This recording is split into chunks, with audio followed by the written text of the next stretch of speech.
At that time when you were working as a laborer, वो आपने कब सोचा था that now I have to go to the politics? India में आके मैंने अपने आप को तो बिजनेस में ही सेटअप किया था। अच्छा। मगर बिजनेस में भी एक सर्कमस्टांसेस था कि मुझे ये पॉलिटिक्स की तरफ झुकाव हुआ। मेरा जो लेबर था उसके ऊपर किसी ने चोरी का केस डाल दिया था। Okay. मुझे मालूम था कि वो चोर नहीं है। मेरे बार बार गारंटी देने के बावजूद भी कोई सुनने को तैयार नहीं था, क्योंकि दो लोगों के ऊपर था, एक तो मेरे पास जो लेबर कर रहा था और एक उनके साथी और था। अपने पास जो लेबर मेरे पास कर रहा था तो उसको तो मैंने कहीं ना कहीं, क्योंकि बिजनेस में था, मेरा इंटरेस्ट भी था, तो मैंने उसको बचाने में कहीं ना कहीं कामयाब रहा जी। मगर उसका जो साथी था, पुलिस ने उसको इतना टॉर्चर किया था, बचा नहीं पाया कि वो बच नहीं पाया। और एक हफ्ते बाद उसकी वो अपने वो पीड़ा वो सहन नहीं कर पाया। तो थोड़ा सा मन में पीड़ा हुई कि आज मेरे पास पैसे हैं, ईमानदार हूँ, सब कुछ होने के बावजूद भी कोई व्यक्ति किसी अच्छे व्यक्ति की मदद नहीं कर सकता, मगर तभी कर सकता है अगर उसके पास पॉलिटिकल पावर कहीं ना कहीं होनी चाहिए।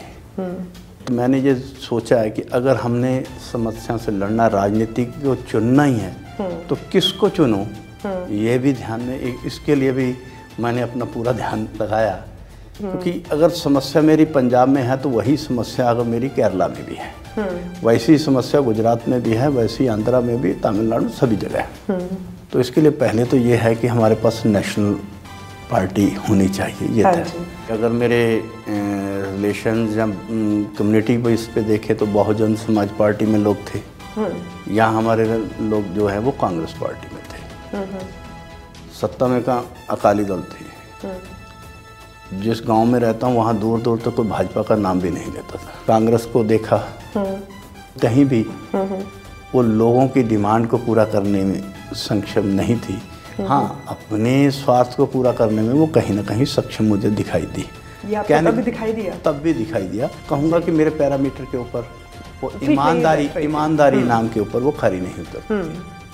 और दूसरी, अगर कम्युनिस्ट और बहुजन समाज पार्टी में जाऊँ तो मुझे कहने में भी गुरेज नहीं था कि भी जितने भी चुनाव या सभाएं होती थी, सवाए समाज को बांटने के जी, समाज को जोड़ा कैसे जाए और देश में हम अगर सत्ता में आए तो क्या करेंगे, ये कभी नहीं बताते थे।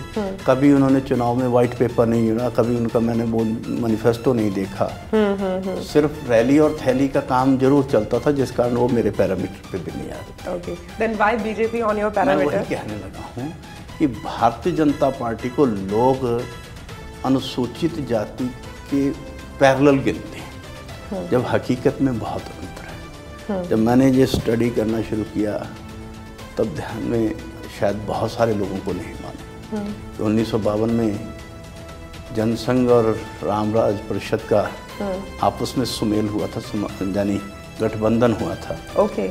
मगर गठबंधन इसलिए टूट गया कि रामराज परिषद चाहती थी कि ये वर्ण व्यवस्था, जाति व्यवस्था ये लागू होनी चाहिए और मंदिरों में प्रवेश, दलितों के साथ जो उत्पीड़न जो सिस्टम है वो एज इट इज़ रहना चाहिए। जबकि जनसंघ जो है वो वर्ण व्यवस्था ख़त्म करना चाह रही थी और उन्होंने अपना समझौता इसीलिए तोड़ दिया कि वो वर्ण व्यवस्था में करना था और ये इक्वलिटी में बेस्ड। नंबर 1। नंबर 2, जो सबसे बड़ी बात भारतीय जनता पार्टी की तरफ को आकर्षित करके लाई कि जब डॉक्टर बाबा साहब अम्बेडकर जी को कांग्रेस ने हराया जी, होना तो चाहिए था कि डॉक्टर बाबा साहब अम्बेडकर पार्लियामेंट में अनअपोज जाते, मगर उसके बावजूद भी जो पार्टी उसको हराएगी जी, वो उनको कभी राज्यसभा में, तब तो एमसीए था, हाँ जी बिल्कुल, वही पार्टी जो चुनाव में हार के जाएगी वो अपना राज्यसभा या एमसीए में का मेंबर तो नहीं बनाएगी। मगर वो कैसे आई, तब तो बीएसपी नहीं थी, कांग्रेस ही थी, कांग्रेस थी। कम्युनिस्टों के साथ उनकी कभी बनी नहीं। मगर डॉक्टर बाबा साहब अम्बेडकर जी महाराष्ट्र से थे और वो एमसीए के सदस्य बंगाल से बने। और तब जब मैंने पूरा ध्यान इसकी तरफ देखा तो पता ये चला कि जो जनसंघ के फाउंडर थे जी, श्यामा प्रसाद मुखर्जी जी, वो बंगाल से थे। और उन्हीं के जोड़ तोड़ से डॉक्टर बाबा साहब अम्बेडकर एमसीए के रूप में पार्लियामेंट में आए और कानून मंत्री के रूप में भी उन्हीं की बदौलत आए।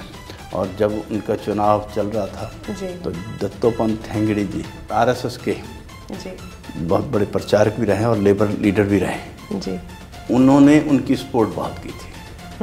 तो जब ऐसे संगठन जो डॉक्टर बाबा साहब को सभी ने इग्नोर किया हो और वो लेके आए, अगर डॉक्टर बाबा साहब अम्बेडकर को भारत रत्न मिला तो तब मिला जब कांग्रेस की सरकार नहीं थी, वीपी सिंह की सरकार थी और उस वक्त भाजपा उनकी सरकार में मौजूद थी।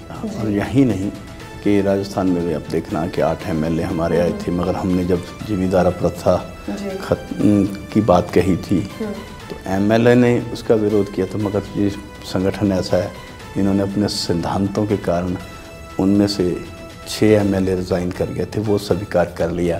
सो पार्टी सिद्धांतों पे है, पार्टी जाति प्रथा से ऊपर उठ के है, पार्टी में कोई भाई भतीजावाद नहीं है, परिवारवाद कोई पूंजीवाद नहीं है, कोई परिवारवाद नहीं है।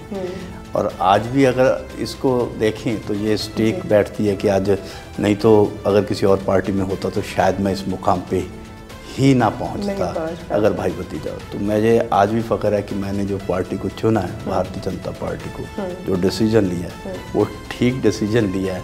चाय बेचने वाला प्रधानमंत्री और बेलचा चलाने वाला मंत्री है, ये एग्जाम्पल अगर कहीं है तो भारतीय जनता पार्टी में है।